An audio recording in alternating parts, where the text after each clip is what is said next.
اعوذ باللہ من الشیطان الرجیم بسم اللہ الرحمن الرحیم وحاجہ قومہ قال اتحاجونی فی اللہ وقد ہدان ولا اخاف ما تشرکون بہ الا ان یشاء ربی شیئا وسع ربی کل شیء علما افلا تتذکرون وکیف اخاف ما اشرکتم ولا تخافون انکم اشرکتم باللہ ما لم ينزل بہ علیکم سلطانا فای الفریقین احق بالامن ان کنتم تعلمون الذین آمنوا ولم یلبسوا ایمانہم بظلم اولئک لہم الامن وہم مہتدون صدق اللہ العظیم۔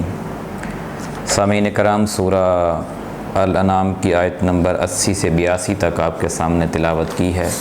حضرت ابراہیم علیہ السلام کا واقعہ تھا جو انہوں نے اپنے باپ اور اپنی قوم سے یہ کہا کہ تم ستاروں کی، چاند کی، سورج کی اور نمرود کی پوجا کرتے ہو، یہ خدا نہیں ہے۔ حقیقت میں جو خدا ہے وہ ہے جس نے زمین اور آسمانوں کو پیدا کیا اور میں اسی کی عبادت کرتا ہوں۔ تو ان کی قوم کے ساتھ جو جھگڑا ہوا اس کا احوال پیچھے بھی گزر چکا ہے۔ نمرود کے ساتھ بھی ان کا جھگڑا ہوا دلائل کے ساتھ، وہ بھی گزر چکا ہے۔ اور آج یہاں پہ بھی ہے کہ وحاجہ قومہ، اور ان سے ان کی قوم نے جھگڑا کیا۔ قال اتحاجونی، تو وہ کہنے لگے کہ کیا تم مجھ سے جھگڑتے ہو فی اللہ، اللہ کے معاملے میں، وقد ہدانی، اور یقیناً اس نے مجھے ہدایت دی، یعنی جس اللہ نے مجھے ہدایت دی ہے اس کے معاملے میں تم مجھ سے جھگڑتے ہو۔ ولا اخاف ما تشرکون بہ الا ان یشاء ربی شیئا، اور میں ان چیزوں سے نہیں ڈرتا جنہیں تم اللہ کے ساتھ شریک ٹھہراتے ہو، یعنی جس چیز کی دھمکی تم مجھے دیتے ہو، جو ڈراوے تم مجھے لگاتے ہو۔ یہ دنیا کی بادشاہت سے عام طور پر انسان جلدی ڈر جاتا ہے، جس کے پاس دنیا کا اقتدار ہوتا ہے، طاقت ہوتی ہے، جس کے پاس ذرائع وسائل ہوتے ہیں، وہ آپ کی روزی تنگ کر سکتا ہے، وہ آپ کے رزق کو بند کر سکتا ہے، آپ کو موت کا خوف دلا سکتا ہے۔ اس سے عام طور پر انسان ڈر جاتا ہے جلدی، اور اس ڈر کی وجہ سے اپنے اصل دین کو چھوڑ دیتا ہے اور اس کے دین پر ہو جاتا ہے۔ اور یہی کچھ دنیا میں آج کل چل رہا ہے کہ لوگ اپنے حکمرانوں کے دین پہ ہوتے ہیں، جو حاکم بنتا ہے اس کے گن گانا شروع کر دیتے ہیں اور اسی کے ساتھ شامل ہو جاتے ہیں۔ ابراہیم علیہ السلام نے فرمایا کہ جو تم شریک ٹھہراتے ہو، جو تم نے بڑے بڑے نام بنائے ہوئے ہیں، میں ان میں سے کسی سے ڈرنے والا نہیں ہوں۔ ہاں الا ان یشاء ربی شیئا، سوائے اس کے کہ میرا رب اگر کسی چیز کو چاہے میرے اوپر حاوی کر دے تو اس کا ہے اقتدار ہے، اس کے پاس طاقت ہے، وہ اس کے اختیار میں ہے اور میں صرف اسی سے ڈرتا ہوں۔ وسع ربی کل شیء علما، میرے رب کا علم ہر چیز پر وسیع ہے، یعنی جتنی بھی چیزیں ہیں جو بظاہر نظر آتی ہیں، چاند، سورج، ستارے، سورج اور زمین ہے، آسمان ہے، اور دنیا کے جو بادشاہ بنے ہوئے ہیں، عارضی بادشاہ کہہ لیں یا نقلی بادشاہ کہہ لیں، ان سب کے اوپر اللہ کی طاقت حاوی ہے۔ افلا تتذکرون، تو کیا تم نصیحت حاصل نہیں کرتے؟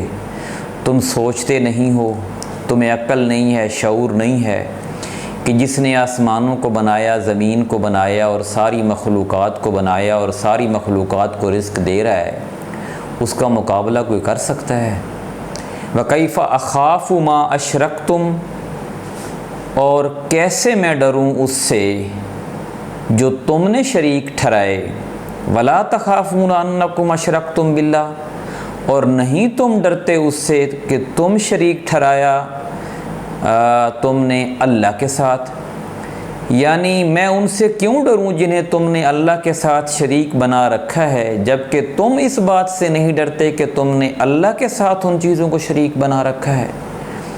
یعنی ڈرنا تو تمہیں چاہیے کہ جو حق اللہ کا ہے وہ تم نے کسی اور کو دے رکھا ہے، جو عبادت، جو ڈر اور خوف، جو لالچ اور تمنا تمہیں اللہ سے ہونی چاہیے وہ تم نے دوسری چیزوں سے لگا رکھی ہے۔ تو خوف تو تمہیں ہونا چاہیے کہ تم جس راستے پر چل رہے ہو اس کی منزل بڑی بھیانک ہے اور تمہارا انجام بہت برا ہوگا۔ مَالَمْ يُنَزِّلْ بِهِ عَلَيْكُمْ سُلْطَانًا، جس کی اس نے تم پر کوئی دلیل نہیں اتاری۔ اللہ نے تو کوئی دلیل نہیں اتاری کہ یہ چاند تمہارا رب ہے، یا سورج تمہارا رب ہے، یا نمرود تمہارا رب ہے، یا دنیا کے اندر کوئی بھی حاکم تمہارا رب ہے، جس کے پاس طاقت ہے وہ تمہارا رب ہے۔ رب تو وہ اکیلا ہے۔ فَأَيُّ الْفَرِيقَيْنِ أَحَقُّ بِالْأَمْنِ، تو دونوں میں سے کون سا فریق امن کا زیادہ حقدار ہے، یعنی تم لوگ یا میں، جبکہ میں حقیقی اللہ کو پکارتا ہوں اور تم بناوٹی خداؤں کو پکارتے ہو۔ ان کنتم تعلمون، اگر تم جانتے ہو تو غور کرو۔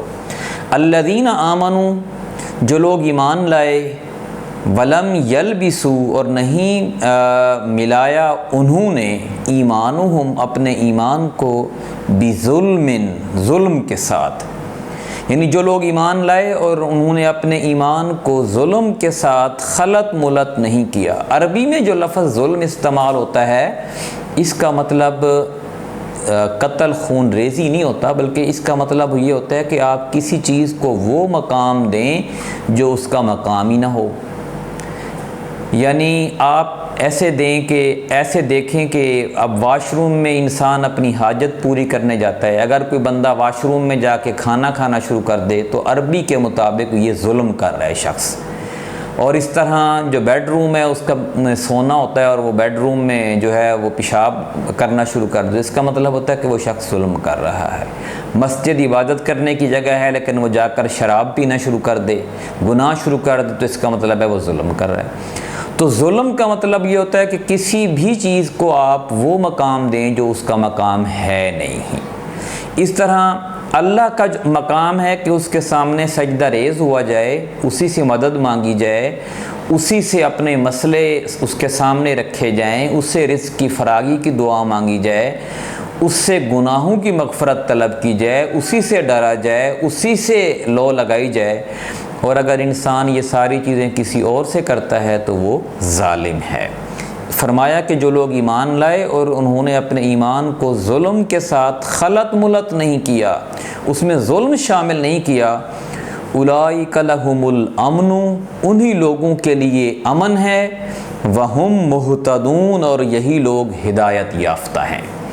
امن میں ایسے ہی لوگ ہیں جو اپنے ایمان کو خالص کرتے ہیں اپنے رب کے لیے اور اسی کے ہو کے رہتے ہیں اور اس کے علاوہ کسی سے لو نہیں لگاتے۔